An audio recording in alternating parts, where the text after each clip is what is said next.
الحمد للہ رب العالمین والصلاة والسلام علی نبینا محمد وعلی آلہ وصحبہ اجمعین، اما بعد۔ اسلامی بھائیوں، کسی سے محبت ایمان اور تقوی کی بنیاد پر کرنی چاہیے۔ ایک شخص شریعت کے احکام اور اس کے فرامین کا پابند ہے اور اس کی منہیات و محرمات سے اجتناب کرتا ہے تو اس سے محبت کرنی چاہیے اور اسے بتا بھی دینا چاہیے۔ سنن ترمذی کی روایت ہے، اللہ کے نبی جناب محمد رسول اللہ صلی اللہ علیہ وسلم نے فرمایا، اذا احب الرجل اخاہ فلیخبرہ انہ یحبہ، کہ انسان جب کسی اپنے دینی بھائی سے محبت کرے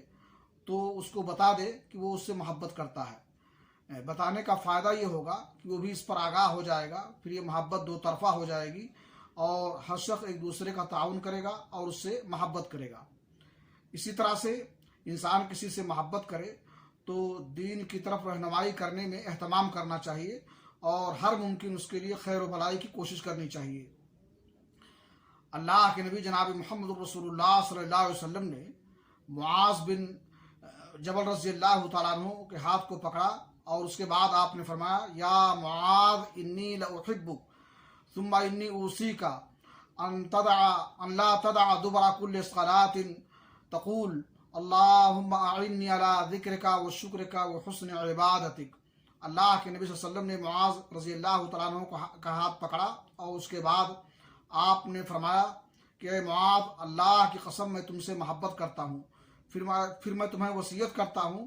کہ تم ہر نماز کے بعد یا ہر نماز کے آخر میں یہ کہنا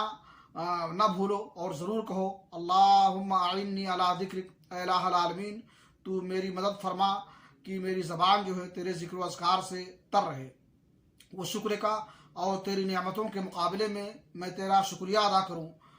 اور میں تیری اچھی عبادت کروں۔ اچھی عبادت یعنی جو اخلاص پر مبنی ہو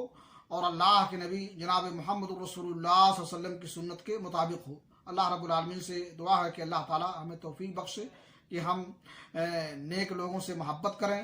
اور پھر اس کے ساتھ خیر و بھلائی کی کوشش کریں اور باہم ایک دوسرے کا تعاون کریں۔ تقبل یا رب العالمین۔ وصلی اللہ علی نبینا محمد وعلی آلہ وصحبہ اجمعین۔